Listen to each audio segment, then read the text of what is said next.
Well, hello, Facebook Live. Good afternoon on this beautiful first day of January. Can you believe it? January 1st, 2018. This is the only day ever in history that will be January 1st. How does that sound to you? January 1st, 2018. Does that sound to you positive? Does it sound to you kind of scary? Do you feel like whatever? It's just another day. I wonder how you feel today. For me, it definitely is a day of hope.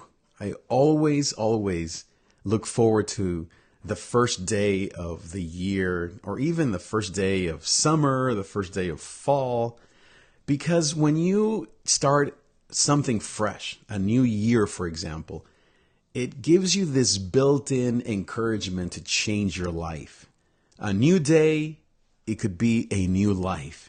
A new year equals a new life.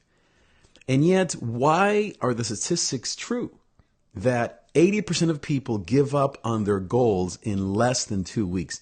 What is the number one reason? Why do you think that? Type a comment below.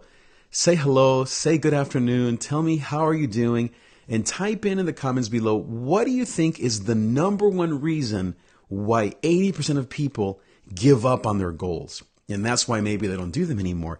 What's the number one reason? What do you think? Leave me a comment. What do you think is the number one reason? I wonder what it is. Well, I have read a ton on this. And really the number one reason, I won't tell you. I'm going to tell you at the end of the show, but I want you just to stick around and say hello, share this video with your friends, leave me a hello, a thumbs up, leave me a comment if anything. That would be awesome so that we can get this video out to more people and we can beat Facebook at its game. Their little game is that they only show this video if there are comments underneath the video. So leave me a hello, a good morning, a good afternoon, whatever it may be. But thinking about this idea of not giving up. Okay, so I wanted to give you some tips on what I do and some of the things that I've learned along my journey to overcome these tendencies of giving up on goals. To me, the number one thing that I have done to accomplish the things that God has allowed me to accomplish has been community and relationships. It has been to be with people, to connect with others, to spend time with people that have similar goals as I do.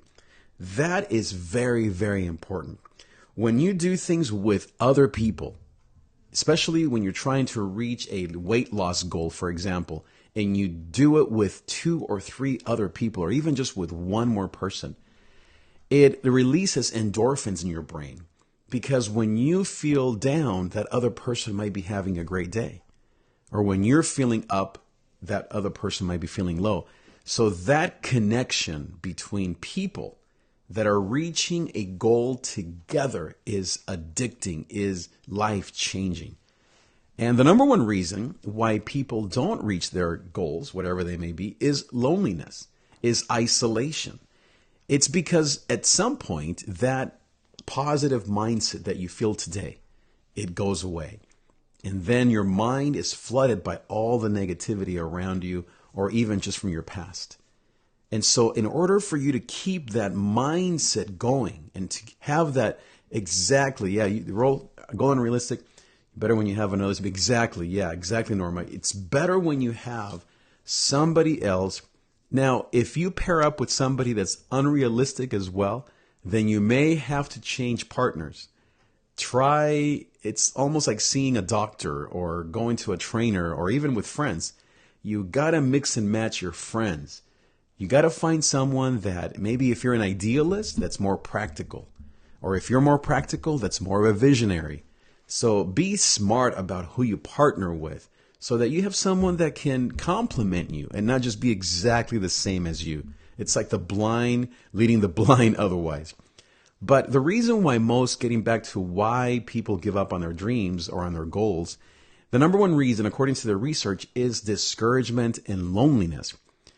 As I was saying, your mind right now, because of this being January 1st, is flooded with a lot of positivity. You're telling yourself, I can do this. I'm able. God is good. I'm going to do great things for the Lord. You know, you have a lot of positive mindset, as it's called in psychology. And so, but what happens is in about a week or two, when you're back to your normal routine and life begins to happen, then that positive voice gets clouded by negative thoughts. And what are the negative thoughts? What do they normally tell you? Well, we all know them really well, right? They say you can't do it. They'll say you're being unrealistic. They will say, who do you think you are to do these changes? The negative voices might say, same old, here you go again. Right? Does anybody know what I'm talking about? Those are the voices that seem to become louder as time passes. And so in order for you and I to be able to persevere through thick and thin, you need to find a partner. Now, where do you find a partner? Well, you find a partner, first of all, by being connected and in relationship with people. Second, you have to be very discerning. You have to audit your friends. You already know what people do, right? You know who discourages you. You know who's for you. So obviously, choose people that are for you. Don't be nuts and crazy and try to hang out with someone who doesn't even like you, who doesn't even support you, or who's needy, or who's constantly just sucking the life out of you.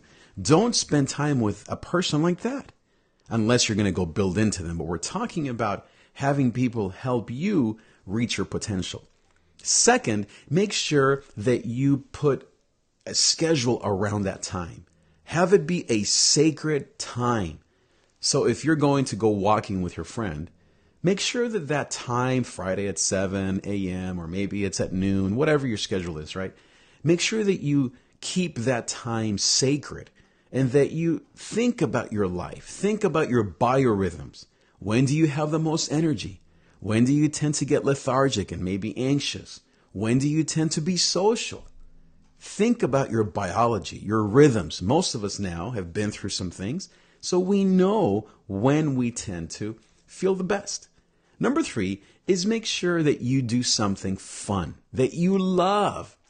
And so if you're going to read more, make sure that you read things that you're into. And that goes back to number 1. Find people that like the same things that you love. Join a book club. Go online and read with a friend that likes the same exact stuff that you like. You like the Psalms? Hang out with someone who loves the Psalms. You like to sing? Obviously look for people that also want to do the same thing. The worst thing you can do is to try to be different or to say, well, I should do more of that. Do what you love, because then you will be consistent. You will actually commit. And remember, the point is not just to be a flash in the pan. The point is for you to continue to persevere in your commitments. Fourth is include an aspect of service.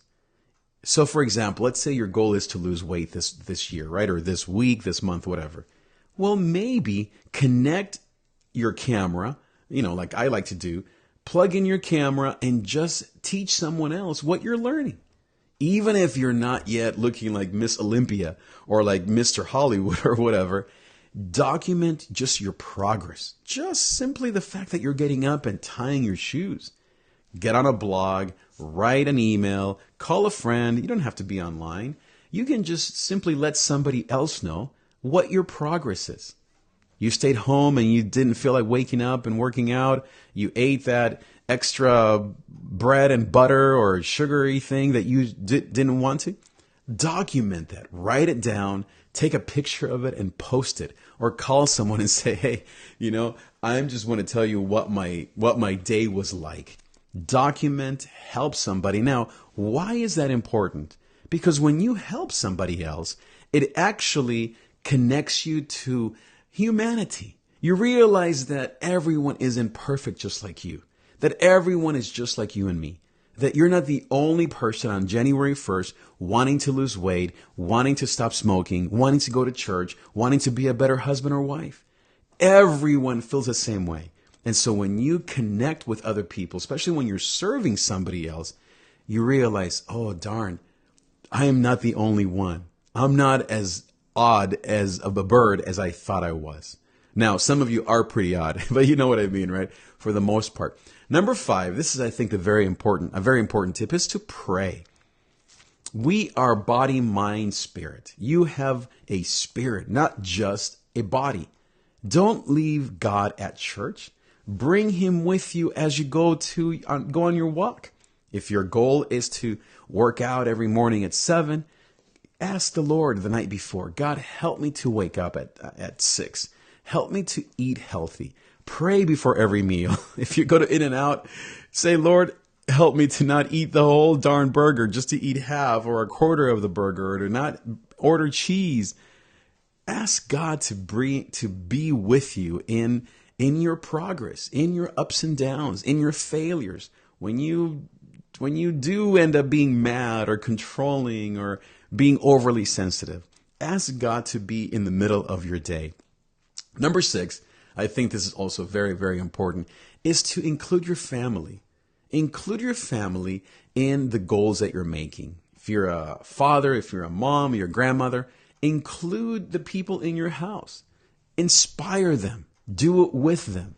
It's always fun, and definitely you'll be more likely to stick to your goals if you include the people that you live with. And so one of the things that we tend to do here at our house is every night, or maybe in the mornings, depends on our schedule, we obviously eat together. And when we talk, we share our goals. We say, well, what do you think we should do with this? Or how are you handling that problem? Or what are you working on at school? Or how's church going? And in that community and in those relationships, we tend to help each other and learn from each other and realize that we're not the only ones that are dealing with the same thing. We tend to grow, connect. You live by yourself, you can obviously watch a video like this one.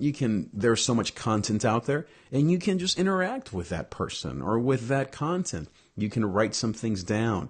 You can consider them your online mobile mentors, your virtual mentors. The point is, do it with your family. Do it with people that you love. Are you dating someone? Call her and say, I'm thinking of reading more books on this particular thing, on positive mindset, on personal development. Maybe I'll just give you some of my findings, and how about if maybe when we go out on Friday night or Thursday afternoon, we talk about what I'm learning. Do your goal with people that you love, especially with those closest to you. Number 7, I think this is also huge, is you have to forgive yourself. I think that when we tend to be perfectionists, we will never accomplish greatness, because we're not created to be perfect humans. You're going to fail. You're going to not finish your class. You're going to show up late to work. You're going to do things that you think, oh, here I go again. Forgive yourself. Give yourself that time to get back up on your feet, to dust all that negativity off your back, and to get back on the horse. Because people that win at life are those that are aware of the fact that we're just mortal human beings, that we will fail. I mean, look at your life, right? In 2017, right? Did you have rough moments, days, months? Of course, we all did. What's the point of beating yourself up, of saying, oh, I shouldn't have, oh, I can't believe I did this again? It's just negative energy. You have to live in the possibility, live in the hope, live in what is possible, so that you can then forgive yourself and move on. Number 8, another amazing step, and that is to document everything online. As you know, I'm a big fan of being here online, whether it's one person or 5 people or 0 people watching me. I don't have high numbers, whatever, right? I don't know why. I should be more famous by now. I should be rich by now, right? But it is what it is. But even though that is hard, I get discouraged. Of course, I wish we had 50, 100 people, 50,000 people here right now watching me, not just 0 or 1. I mean, I love who you are, even if the one person matters, but you know what I mean, right? But even though you may not be famous online, the point of documenting and of putting things out there for somebody else is that first and foremost, for you to look back and to say, wow, look at what I was thinking about back in January. I mean, in March, in June, you will want to look back at your video, your blog, your content, a picture maybe with a caption. Document, put yourself out there. Is it hard? Oh my goodness, yes. For me, it is super hard. I've been doing this now for 10 years. And it's just what it is. Barely a pulse out there per se.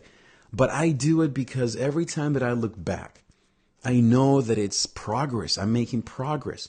Not so much in terms of fame or numbers or views, but in terms of my own perseverance. And it might help one person. Now, I must say, I'm not into just like, oh, that one person, right? We all say that. I want to help millions of people. Of course, the one person matters because every individual matters, of course. But of course, I want to influence thousands of people. Who doesn't, right? We all do. But maybe that's just not whatever. That's not for me, or maybe it'll come. The point is, the more that you document and you put things out there, the more that you can look back and say, wow, I've come a long way. I have a friend who is a drummer, and every time that he plays, and I wouldn't say he's a genius or a giant, whatever, maybe he is. But here's my point. Every gig that he plays, he puts a phone next to his drum set, and he just records him playing live. Sometimes it's the whole set, sometimes it's just like 30 seconds.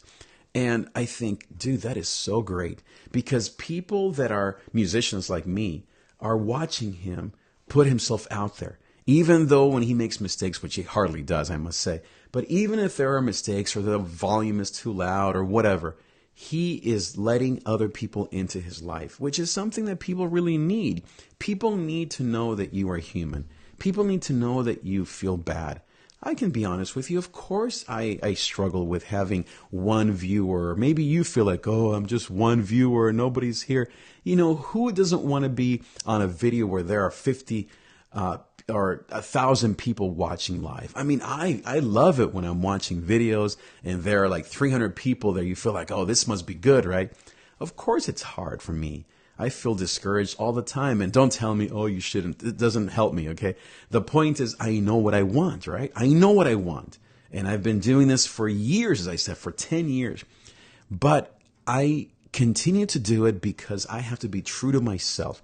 Be true to yourself. Stop thinking of all the negative reasons why you don't put yourself out there, or why you shouldn't be online because of your weight or because of your face or because of your whatever it may be, because you're not good on camera. None of us are great. All of us are struggling. All of us are just trying to figure this out as we go. Let me just pause here and see this stream. Speaking of streams, really quick, just to make sure that everything is looking yum, yum, and good, good, and yes, yes, and all is well. My guess is that everyone right now is online at my house, so that's why the stream is suddenly slowing down to a crawl. I guess everyone is now watching Netflix or whatever. Actually, let me switch out of that particular Wi-Fi and let me just go to the other one and see if our stream improves. But, well, I'll just wait then and let that be. But my guess is that you can still at least hear me, so hopefully you can still hear a little bit of my content. So talking about, if you're tuning in late, talking about why we tend to give up on our dreams, why people tend to, the statistics are that 80% of people give up on their goals within 2 weeks. I'm not trying to be negative, and you can beat the odds, but you have to just know that the reason why, the number one reason from the research that this happens, guess what it is? Leave me a comment below. What do you think is the number one reason? Just type it in with your thumbs there, wherever you're at. Maybe you're in bed, you're working, you're at home watching the roast parade, whatever it may be. What do you think is the number one reason why people tend to give up on their goals? Well, according to the research, I'll give you the answer. It is, what do you think? What do you think it is? What do you think? What do you think exactly, Joel? What do you think it requires? What's necessary? What do we need to do in order to beat the odds? What do you think it is from the research? Well, first of all, what is the reason why we don't beat the odds? Why don't people tend to beat the odds when it comes to love, when it comes to financial freedom, when it comes to being in shape? What has kept you before from accomplishing your dreams? Well, from the research, the number one reason that people tend to give up on their dreams is loneliness. is loneliness. Because when, as I was saying at the beginning of the show, if you maybe are tuning in late, the reason why loneliness sets in, well, let me go back. The reason why right now you're feeling like $1,000,000 is because your mind is flooded with positivity. Everyone around you is saying, I'm going to change my life. I'm going to lose 20 pounds. I'm going to eat healthier. I'm going to go to the gym. I'm going to read my Bible. I'm going to teach people more about what I've learned. Everyone online, especially because we're online junkies, everyone is posting positivity. And so what is naturally happening? Your brain naturally is creating endorphins. It's creating positivity. It's this biology. You are surrounded by good vibes, by all this great stuff online and in the air, and you're seeing people running. Have you seen people already this morning that you've never seen in your life out there with their shorts and their t-shirt and their brand new outfit running, right? And so when everyone around you is doing positive things, then what happens to your own brain? It says, I can do it. I can do this too. I'm with you. But what happens in about 2 weeks is that first, we all go back to work. Second, we get busy. Third, we then isolate. We begin to do things on our own once again. That cloud of witness per se, that's, that vibe that's outside of you begins to fade away. Now it's just you again. And now when it's you again, what happens? The past, the gremlins that have been there for the last 3 months, 6 months, 9 months, they come crawling back into your life. And what do they tell you? All the negative stuff. You can't do this. You've been here before. You're going to gain weight again, or you lose 2 pounds, but then you gain 5. All of the negative stuff comes in. So what can we do? Well, the number one thing from the research on psychology and biology and positive mindset, all this stuff that I've read for 20 years or so, the number one thing that you need is community, is relationships. It's to do it with somebody else. To stop thinking that you are such a superhero that you don't need anybody else. And so as I was saying, how do you do that? How do you find that person? Well, you can look back on this video, but basically I think the number one thing is you have to be very selective. You have to be very, very discerning, selective. You have to really think about who encourages you to accomplish your goals. So as you know, I've been into fitness since I was 17 years of age, since I was a young man. Even then, at 16, maybe I was even younger, like 15, whenever muscles, begin to pop out of you, right? Or you think here they come. So maybe I was 14, 15. Even from those early days, now all the way now in my mid-40s, I've always had someone that I worked out with. Always. I remember my friend Tony, then my friend Hugo. Then I had a friend in college. I remember my friend Richard.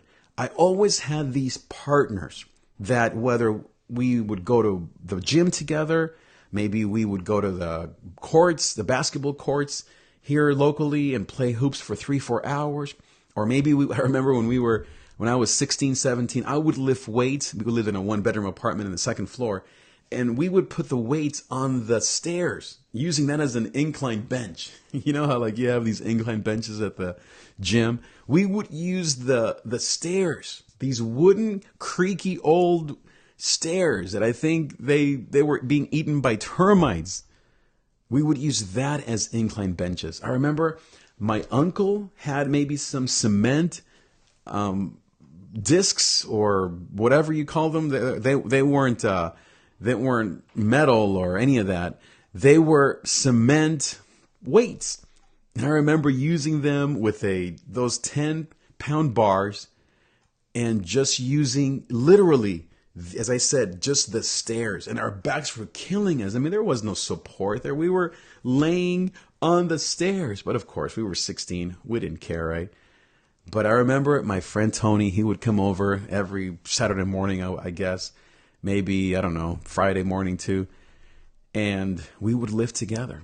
Even to this day, the time that I have felt the most connected, the most powerful, have been when I am doing things with somebody else. Stop doing things alone. Stop thinking that you can do things together. Now, if you are someone who likes people, here is the danger of that. The danger of being a people person is that you will not accomplish your goals because you're more in love with the relationship, not with your goal. Remember that the purpose of relationship, as far as goal setting, okay? Now, we're not talking about in life in general. I'm talking about goal setting. The purpose of that partnership, maybe we'll call it a partnership, is to accomplish a goal together. It's not to just simply go out to eat. It's not just to sit and pray together, unless that is your goal. It's not just to talk all day. The purpose, the goal of that partnership is to empower each other to move towards a goal. Now, who then should be your partner? Well, here's the duh answer. Someone who is better than you. Someone who is better than you at the thing you're trying to do. If you want to get in shape, why hang out, I'm not trying to be mean, with somebody who's in worse shape than you? That person is going to look to you for help, right? Instead, why don't you hang out with somebody who's in better shape than you and have them be your partner? Because guess what? They have figured some things out, right? Duh, it's common wisdom, but these days common wisdom is not common anymore. Be discerning. You want to improve as a musician, you want to be a better boyfriend, or you want to be just a kinder person. Guess what? Hang out with people that are better than you at being nice, at being a better communicator, at having more peace in their lives. Don't hang out with an anxious type if you want to be less anxious. Don't hang out with a grumpy old man if you want to be less grumpy yourself. Don't hang out with someone whose relationship stinks if you want to have a better relationship with your own partner, right? It's common sense, but sometimes we screw that up. We think, well, I'm hanging out with this guy, or I'm hanging out with this person, and I'm not really learning anything, but I don't know, I'm doing something, right? No, you're wasting your time. You're wasting your precious time. Instead, spend time with people that are better than you. I'm not talking about they're better than you and you're better than them, or I'm just talking skills. Stop making excuses for why you're not improving your life. Just talking skills. If you have a heart condition, you're going to go see a heart what? Specialist. You're not going to go see your local barber. You're not going to go see even your pastor, right? Yes, they can pray, but what do you need? Who do you need? Someone that knows more than you at heart stuff or knee, whatever your problem is, right?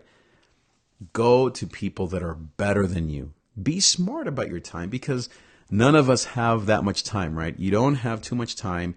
Be discerning. Think about what you're doing, and then you will truly, truly live. Well, I hope these tips have helped you. I thank you for your time. Make sure that you share this video with your friends, and I will see you next time.